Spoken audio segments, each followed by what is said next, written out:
السلام علیکم جی۔ کچھ دن غیر حاضر رہا اور دیگر ٹویٹس کرتا رہا۔ بہرحال جو اس وقت میں سیاست ہو رہی ہے اور جو پی ایم ایل این کے اندر کی جو سیاست ہے اس کے اوپر میں نے بات کرنی ہے۔ شاید بہت سارے لوگ جو انسان اس چیز کا گلا شکوہ ضرور کرتے ہیں، لیکن دبے دبے الفاظوں میں نے ڈے فرسٹ سے شکر الحمدللہ رضی دادا سے بھی جو میسیجنگ پہ بات ہوئی اور جو ویسے ہوئی اس میں بھی میں نے بتایا کہ نہیں، یہ سٹوری اس طرح سے نہیں ہے۔ میاں نواز شریف قطعی طور پہ جو ان سے تھے اور مریم نواز قطعی طور پہ یہ کسی اس طرح کی ڈیل میں نہیں تھے، بلکہ انہوں نے تو ایک ہیلپ کی تھی، اور میں ایگزیکٹ ڈیٹ، وقت، حالات سب کچھ بتا سکتا ہوں۔ لیکن اس کے بعد جب یہ ہو گیا تو شہباز شریف صاحب آ گئے، پاجی میں ہوں نا، پاجی میں ہوں نا، پاجی ویکھو تسی، پاجی تہاڈا بھتیجا، بس میں تے تہاڈا بھتیجا۔ اس کے بعد یہ سارا معاملہ بیڑا غرق ہوا، لیکن کیونکہ ایک بڑا گھر ہے تو میاں صاحب نے بڑی ذمہ داری اٹھائی ہوئی ہے۔ اس کے بعد یہ سب کچھ ہونا شروع ہو گیا۔ اچھا، میرا غصہ جو تھا، کیونکہ میں نے آنکھوں سے دیکھا ہوا تھا سب کچھ، تو وہ کچھ آپے سے باہر تھا۔ تو اچھا، میرا جو یہ ہے نا اپنا یوٹیوب اکاؤنٹ بہت چھوٹا سا ہے، کبھی 100-200 لوگ دیکھتے ہیں، کبھی 1000 دیکھ لیتے ہیں، لیکن اسی میں بات اپنی کرتا ہوں، اور پلس یہ ٹویٹر پہ آ جاتا ہے۔ اچھا، سارا نظام درہم برہم کر کے، بیڑا گرک کر کے، بس ان کی کامیابی یہ ہے کہ میاں نواز شریف کو سائڈ پہ کر دیا اور مریم نواز کو سائڈ پہ کر دیا۔ مریم نواز کیونکہ ایک کمٹمنٹ تھی تو وہ اپنی کمٹمنٹ نبھا رہی ہیں اور اپنے خاندان کو، اپنے گھر کو بچا رہی ہیں، اور میاں نواز شریف اپنی ماں سے کیا وہ وعدہ نبھا رہے ہیں، شاید، یہ میرے اپنا خیال ہے، اور اپنی بیٹی کی بھی ایسی تیسی انہوں نے پھیر دی ہے۔ اچھا، اس کے بعد آ جاتا ہے پاکستان اور پارٹی، ان کی بھی ایسی تیسی پھیر دی ہے۔ تو ایک نااہل نالائق شخص کو اگر آپ وزارت عظمیٰ پہ بٹھائیں گے اور وہ بہترین قسم کا ایڈمنسٹریٹر ہو، لیکن اس کو سیاست کی الف بے کا پتہ نہ ہو، تو یہی نتائج نکلیں گے، اور جو کچھ یہ کر رہے ہیں یہی کچھ ہوگا۔ ادھر حمزہ شہباز کو دیکھیں، اس کو تو چاہیے تھا کہ اگر وزارت اعلیٰ چھین کر لیتی نا پارٹی سے، بس ابا جی کا فیصلہ تھا نا، تو ٹکتے کسی جگہ پہ، کوئی کہیں پہ نظر آئے تھے، کوئی ان کی کارکردگی تھی، کوئی بھاگ دوڑ تھی، کچھ بھی نہیں تھی۔ پارٹی ان کے لیے بھاگ دوڑ کر رہی تھی، لیکن خود شہزادے بن کے بیٹھے ہوئے تھے۔ اور چلو برا وقت آ گیا تھا تو پھر آگے دلیر ہو کے سامنے ہوتے کہ ٹھیک ہے مجھے گرفتار کرو، تاکہ اخلاقی دباؤ پڑے دوسرے کے اوپر۔ اگر یہ ہوتا تو پارٹی کو ایک بہت بڑا جو ہے نا ایج ملتا، لیکن آپ میں یہ جرت بھی نہیں ہے۔ آپ جا کے پھر لنڈن میں اپنی فیملی کے پاس پہنچ گئے، ابھی پتہ نہیں واپس آئے ہیں کہ نہیں آئے۔ مطلب اتنی بدزنی ہے پی ایم ایل این کے کارکن میں، وہ ان کی خبریں نہیں دیکھنا پسند کرتا، ان کی شکلیں نہیں دیکھنا پسند کرتا۔ میرے استاد محترم طارق شیخ صاحب راول پنڈی سے، تو پچھلے دنوں وہ کر رہے تھے کہ جناب ایک ٹویٹ کر رہے تھے کہ مفاہمت کی سیاست نہیں چلے گی، جبکہ یہ وہ استاد محترم ہے میرے کہ جو مجھے اس وقت میں میرے ساتھ لڑ پڑے تھے 2020 کے اندر، کہ جب میں یہ کہہ رہا تھا کہ یہ باپ بیٹا یہ دونوں نکمے ہیں، ان کی تمام رپورٹس جو ہیں نا یہ جڑیں کاٹنے والی ہیں۔ اس ٹائم میں وہ میرے سے لڑ پڑے تھے، جبکہ وہ میرے لیے بزرگوں کی جگہ پہ، تو مجھے منع کرتے تھے کہ نہیں ایسا نہیں ہے، اس کے پاس بڑا تجربہ ہے۔ یہ تجربہ ایڈمنسٹریٹر ہے نا بہترین قسم کا۔ یہ ایڈمنسٹریشن تو جناب وہ جو پاک سر زمین پارٹی کا جو سربراہ ہیں انہوں نے کراچی کے اندر دکھائی دی، تو کس کی سپورٹ تھی؟ ایم کیو ایم کی۔ وہ نیگیٹو تھے، لیکن بہرحال انہوں نے، مصطفیٰ کمال نے کام تو کر کے دکھایا تھا۔ پاکستان کی گورنمنٹ ان کے ساتھ تھی، ایم کیو ایم ان کے ساتھ تھی، ہر راستہ کھلا ہوا ملتا تھا۔ ایسے ہی جتنی پرفارمنس ہے شہباز شریف کی، وہ سب میاں نواز شریف کے سر پہ ہوئی تھی۔ لیکن آج آپ دیکھیں، مطلب کبڈی کرنے کے لیے وہ پہنچے ہوئے ہوتے ہیں، بلوچستان میں چھلانگیں مار مار کے جا رہے ہیں، بہت اچھا کر رہے ہیں، بہت اچھا کر رہے ہیں، میں کہتا ہوں کمال ہے۔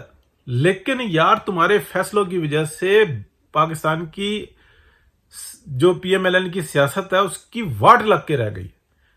آپ کے ارد گرد جتنے لوگ ہیں بدزن ہیں، میاں نواز شریف سے ناراض ہوتے تھے، لیکن ان کی کانڈ نہیں لگتی تھی، ان کی کمر نہیں لگتی تھی، لیکن تمہاری وجہ سے کیا ہو رہا ہے؟ تو شہباز شریف صاحب اللہ آپ کو وزارت عظمیٰ مبارک کرے.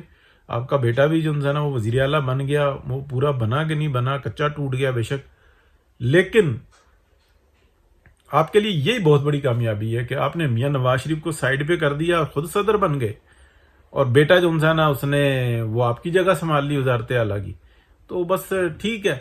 اور جو کچھ ہو رہا ہے یہ اگر 2-4 مہینے اور رہے تو اگلے الیکشن کے اندر لوگ کہیں گے کہ شیطان ابلیس کو ووٹ دیں گے، ہم پی ایم ایل این کو ووٹ نہیں دیں گے، صرف ان دونوں باپ بیٹا کی وجہ سے.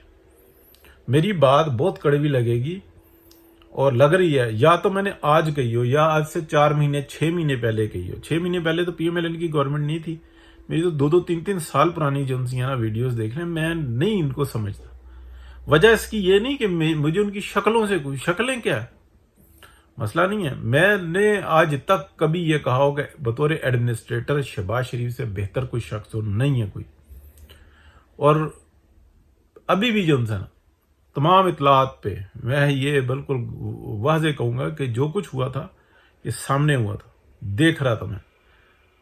جو کچھ ہوا اگست کی 29 یا 30 تھی، یہاں سے یہ سٹوری شروع ہوئی، یہ تقریباً اگست مڈ سے شروع ہوئی 2021. پھر یہ سپٹمبر میں ساری کہانی شروع ہوئی، اور جو کچھ ہوا اس کے بعد جو نا انہوں نے واردات ڈالی باپ بیٹا نے. وہ جو احسان تھا، وہ جو پیر اوپر رکھا ہوا تھا، وہ پیر اپنے منہ پہ رکھوایا ان دونوں باپ بیٹا نے، اور پاکستان مسلم لیگ نون کی سیاست کا بیڑا گرک کر کے رکھ دیا. لیکن جو اصل قصوروار ہے نا وہ میاں محمد نواز شریف ہے. 2 ٹوک فیصلہ کرنا چاہیے تھا کہ جاؤ آج ہی نکل جاؤ.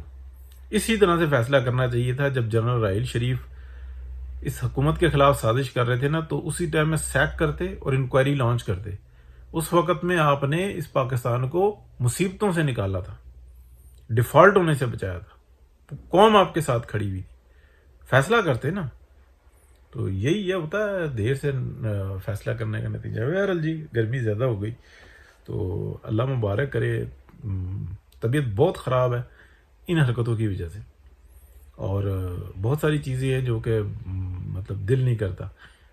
یہ نہیں کہ پیچھے ہٹ جائیں گے، ڈٹ کے کھڑے رہیں گے. لیکن مجھے وہ مرحوم ارشد وحید چودھری صاحب کا کئی دفعہ میں نے شیئر بھی کیا، تو انہوں نے مجھے بات کرتے ہوئے ٹوکا تھا کہ نہیں، پارٹی کی حمایت نہیں کرو، حق اور سچ کی بات کرو.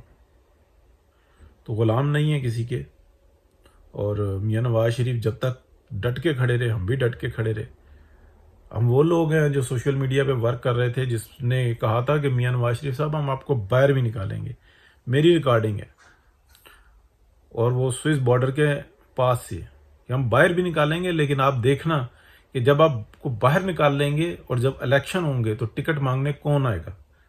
وہ جو 20-20 30-30 گاڑیوں میں آئیں گے، اور جو آپ کے پاس لڑنے والے لوگ ہیں نا جو اس وقت میں لڑ رہے ہیں آپ کے لیے، آپ ان کی قدر جانیں گے.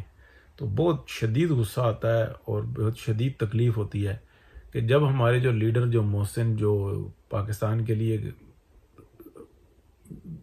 کوئی میرے خیال پچھلے 4 سال کے اندر سینکڑوں بار یہ کہا ہوگا کہ شیر شاہ سوری کے کام ملا لو اور نواز شریف کے کام ملا لو، تو نواز شریف کے کام کہیں زیادہ ہیں، کہیں زیادہ ہیں. شیر شاہ سوری کے تو چند ایک کام ہے جو ہم سلیبس میں پڑھتے رہے ہیں یا کتابوں میں پڑھتے رہے ہیں، تو اسی کے اوپر یہ پوری جو ہے ادھر جو ہند کی زمین ہے یہ ساری بنی تھی. باقی اس کا کام کیا ہے، لیکن میاں نواز شریف کے کام دیکھو، کارنامے دیکھو. بہرحال افسوس کا مقام ہے. ہم بھی ڈٹے ہوئے ہیں. جس دن ہی اپنا راستہ سیدھا کریں گے تو ہمیں اگلی صفوں میں پائیں گے، اور اگلی صفوں سے بھی اگلے حصے میں پائیں گے.